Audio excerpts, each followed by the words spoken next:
the legendary king of pop, Michael Jackson, passed away on Thursday, June 25th, 2009 at 2:26 p.m. It is believed he suffered cardiac arrest in his home. Right, it's just hard to believe that in a few weeks we will be marking the 3rd anniversary of Michael Jackson's death. His sister LaToya Jackson is with me now. She is the author of the best-selling book, Starting Over. It chronicles her marriage to manager Jack Gordon, which was a volatile relationship. It's the kindest thing I guess I could say. And, you know, women that get in those situations feel very trapped. It's just they don't know how to get out.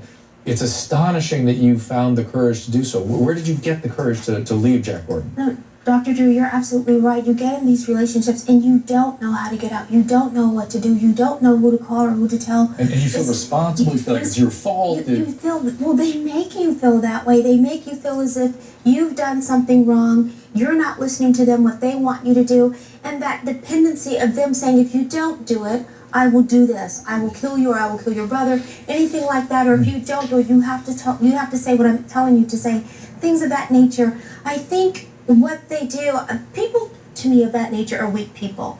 Well, they're not well. They're not well. No, they're weak people. And the fact of the matter is no one should be at liberty to even put their hands on anyone. But where did you get the whatever it was that you found to get out of there? To get out of there. I couldn't take it anymore. It was just, it had gone so far, and I was so nervous the entire time, and I did whatever he wanted me to do to protect my family from him and from anything that he told me that he would do. So the last straw was... Well, last straw was what? Because that's usually the last straw is when people get out. It's like, I fear I'm going to die or I'm going to do something horrible. He told me he would kill me, and he promised me that. And so I said, you know what, you're just going to have to kill me now because I'm not doing pornography. Oh, he wanted you to be in a porn. He wanted me to do pornography. I noticed, I did read through your book, and you did say that in the book. Yeah, he wanted me to do pornography, and I said, you've done everything else with me, and this is awful, and I'm not doing it. Because I was Jehovah's Witness, and he just took me left. And that's what they do. They find these people that are, I guess, innocent, religious, and they feel that they can control. I had no knowledge of people of that nature. I was a strict witness, and my mother couldn't go with me to Japan, and she asked my father, he wasn't able to go, so they said, okay, well, we'll let this guy go, Jack Gordon. And they sent him. When I got to Japan, he took my passport and said, you're not going back. Is your story something for other women to learn from? Oh, absolutely. Are you kidding? What I went through, just the turmoil and the ups and downs of being with him and the nervousness and making me feel that I'm doing something wrong, making me feel that something's wrong with me, hitting me and telling me I never touched you. What makes you think I did that? Oh, my goodness. Meanwhile, you have a black eye and you're crying, you're swollen. So you need help. Let me get you help and things of that nature, and making me feel like everything I did was my fault. And being on your show like this, a show like this, sitting there, if I twitched to the side, I knew when he says, let's go, I knew I was going to get another beating when I got home, because he accused me of, you're switching your weight because you're trying to send a message to your family to let them know that you're in pain. Oh, he was paranoid too. Oh, my Because he would goodness. beat me before I would go on a show to make me say and do certain things. Okay, here's what I want to do, LaToya. I want to give my viewers a chance to talk to you. I think that's important. So let's go out to Tracy in Nevada. Tracy, what do you got for us? Hi, I just wanted to ask LaToya, because I had met her family, Mrs. Jackson and the kids. I just want to know, how are they doing since Michael's passing, and if any one of the kids is taking it harder.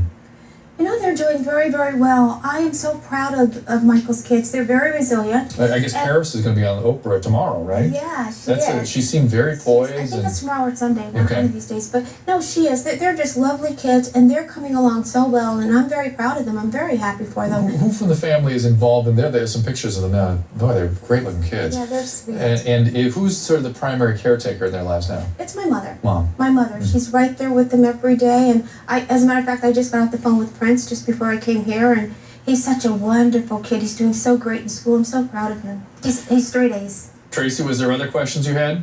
No, that's it. I just wanted, I met the kids at Lake Las Vegas, and they were visiting a relative who LaToya would know, and I just wanted to make sure that they were doing good. They are. Thank you very much for asking. Well done, Tracy. What do we got next up, guys? This is Melissa, I guess we're going to next. Melissa, are you there?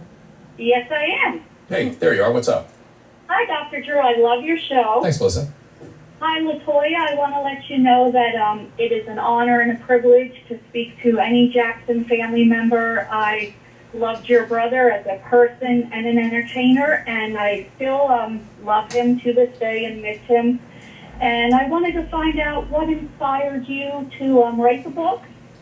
I couldn't take it any longer, and I felt if I've gone through this, because everybody always asks, but you're LaToya Jackson, how could you possibly go through this? And I want them to know, when you're going through abuse, abuse has no racial barriers, no social barriers. It affects every and anybody all over the world, and people have to understand that it doesn't matter if you're rich or poor, it doesn't matter if you're famous or not.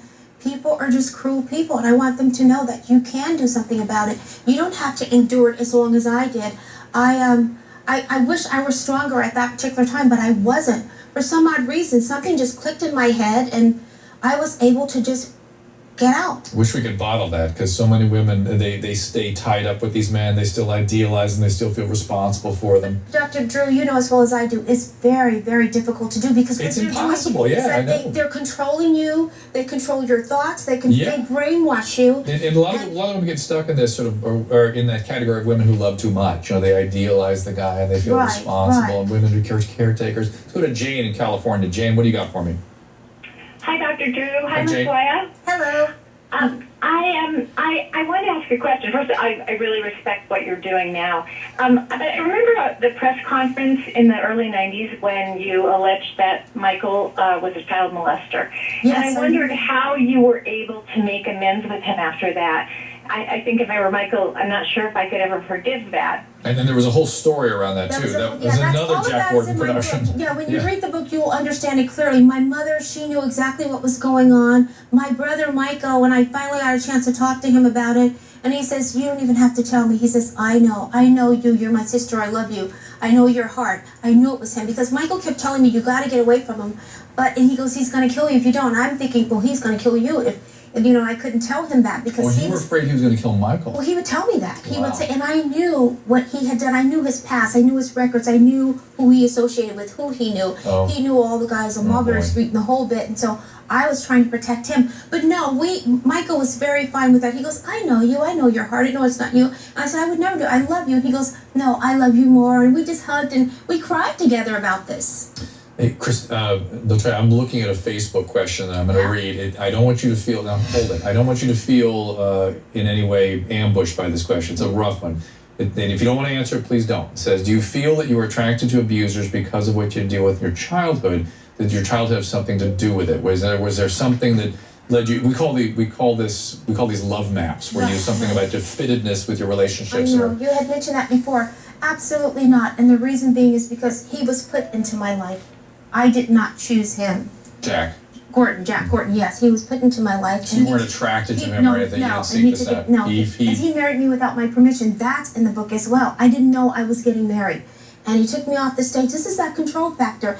And I ran out about 5 or 6 times, and then the justice of the peace says, you know what? I'm tired of this. I'm going to pronounce you man and wife. Oh. And he promised me that, yeah. Where was this? This was in Nevada. Oh. This was in Nevada, and Wow. I was on stage. He took me off stage. And he says, get in the car, pick a security. And I said, which one? He says, just pick one. I said, what is it for? And he says, just go. And then we drove up to the curb, went up to the justice of the peace, and there it was. But after 6 months, he says, you can get a divorce, an annulment. 6 months came. I happened to be in Italy. And I said, it's 6 months. Can I get an annulment? And he took my hand and he banged it against the table in the hotel suite and said, I own you. Don't you know this? I own you. I own you. You will never get away from me. And I was in pure shock. Once again, It's a horrible, horrible story. Oh, it is. I want people to go ahead and get the book. It is LaToya Jackson Starting Over. Here, there it is, the full screen of it.